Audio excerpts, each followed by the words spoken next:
Hey guys! Oh god. I'm recording this out while I'm out walking. I don't really have time just to sit down and record. Each time I get home, something comes up. So I'm going to do this while I'm practically exercising. Alright, so the other day I got to go see Weapons.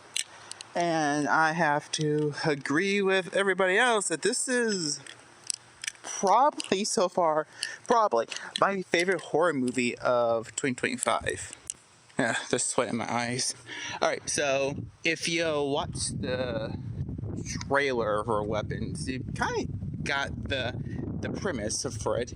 It's just in the small town, one night at 2:17 a.m., a bunch of kids that go to the same classroom, same elementary school, all just get up out of their beds, walk out of their house, and just run like they're ninjas. They do the Naruto run. And then again, I never watched Naruto, so I always called it the Inuyasha run. So that's on me. About the film though. The film really starts off with that narration to kind of drop us in the middle of the story. Those kids disappeared. It's 1 month after that incident, and we following a whole bunch of characters as we try to unsolve the mystery. Now, I heard some people calling this not really a horror film, that it's more of a thriller or mystery. No. It's a horror film, it's a thriller, it's a mystery. It includes all those elements. It really starts off more as a thriller, and then it kind of dwells into the mystery and the horror, and surprisingly the comedy rack up a bit as the film prolongs. I heard a lot of people call this original, and it is very original, but it does take a lot from other movies. And one element that I really do like is that the film is broken up into chapters, and it feels very much like the Ju-on films. Now, if you don't know Japanese, Ju-on is basically the Grudge movies, and in those movies, the film is broken up into chapters where we follow characters, and the story is told a little bit out of order. Same thing here in Weapons, that the story is broken up into different chapters where we follow one character, and then chapter ends, we pick up with a new character. And I really like that format. I liked how we got each character had a good amount of time. Now, is it kind of messed with the pacing a bit? Yes and no. I thought the movie was a good length. I thought we got most of everything that we need to get. I do think some of the characters got a little too much attention. Like the police officer character, he's played by, I don't have the actress names up right now. Yeah, the police officer character, he has a little bit too much screen time, I will say that. And it's only made up by the fact that the character, the actor, it does a great job with what he's given. Julie Gardner, I'm glad she's getting so much more opportunity. She's been in a lot of things this year. She was in the Wolfman. That was she was in Fantastic Four, which I did love her in, but I wish she had more to do.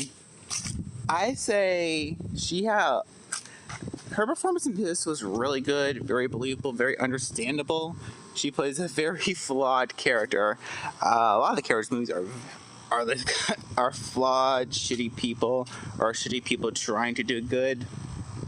And I think that's her character, because when you meet her, you feel very sympathetic. Then you start to see, yeah, she's not really a good person, but then again, can you blame her with everything that's going on around her? And I thought she was really great, because she takes the most of the beginning of the film, and then she kind of is slowly reintroduced near the end of the film. I thought that was kind of nice. How, she begins with the movie, then we kind of weave her back into the story. I think Josh Brolin had the best character, at least the most sympathetic character. And I really wish we got to spend a little bit more time with him. because like everything, he was great. He was great. You can feel the pain. You can feel the sadness and confusion. The what the fuck energy when he reacts to the supernatural events going on around him. We got this homeless character, this junkie character, and he's pretty much the comic relief of the film. He takes up, he basically the middle act of the film. He was funny. He was a great source of levity for this very, very bleak picture. This movie is fucking dark and depressing until we get these small bouts of humor. And the humor bits are great. I don't think they take away or distract from the horror any kind of way whatsoever. But talking about the darkness, the cinematography is fantastic. This is the same guy who brought us Barbarian from like 2 or 3 years ago. And yeah, very similar shots to this film. Especially how he plays with darkness. For like example, when Julia Gardner's character first gets to her home, she's just sitting in the car and she's looking around her, but it's so pitch black. She can't really make sure, like, what's this? Where's that? And when you are walking to her door, it is a perfect, the lighting is so perfect because it's illuminating the door. And it's like this safe spot in the darkness is just in her life. And then we got this house. There's this one particular house that keeps popping up through the film. And whenever this house is like this fucking nightmare of horrors, Umineko cat box of mystery. Because whenever that door for the house fucking opens just a little bit, it is a complete, perfect pitch blackness. And you can't see what the hell is going on. So when something appears from that darkness, when a figure, a person just creeps through, you're like, oh god, who is it? Who is it? What the fuck's about to happen? Who's about to come out of the house? Perfect. And just a lot of other great cinematography that I can just rant about. Like, there's this car chase scene in the middle, and it doesn't really do anything special. It's a car chase scene, but it's how they shoot it and how they edit around it, the energy from it. Great. It's grade A. There's these couple of nightmare sequences in the film, and I am very mixed on those because while they are shot perfectly, the creepiness, the atmosphere is well off executed.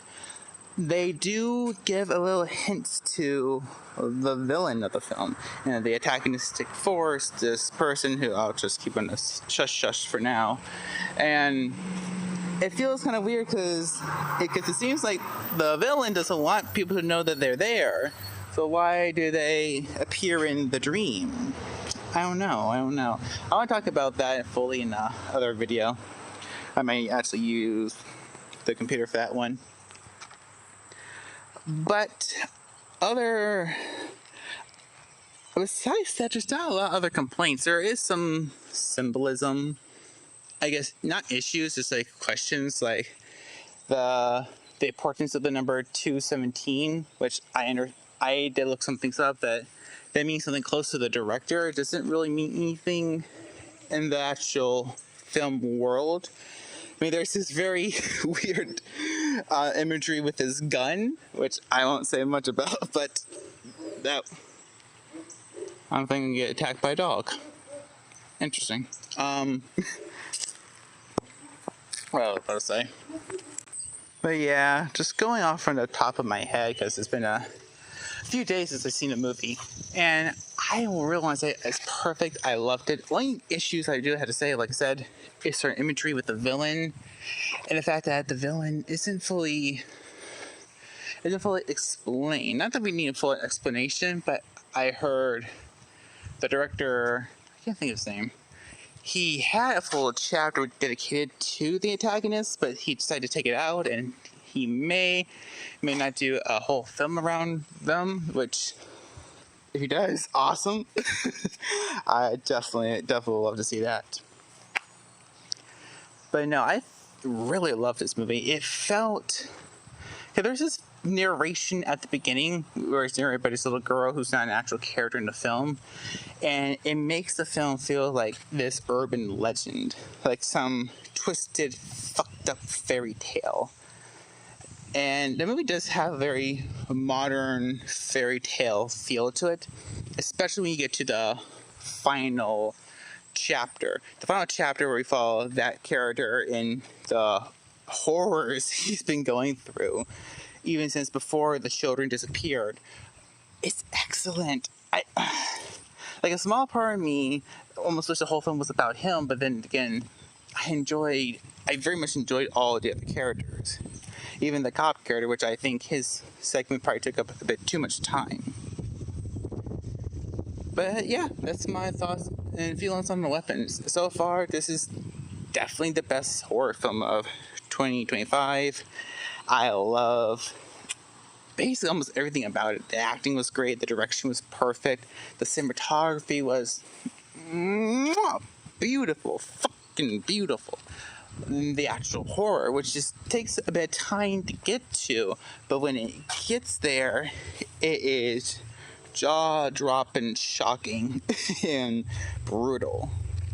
But yeah, Weapons. I loved it. Did you love it? Please comment below. Let me know. And I will see you all in the next video. Bye-bye.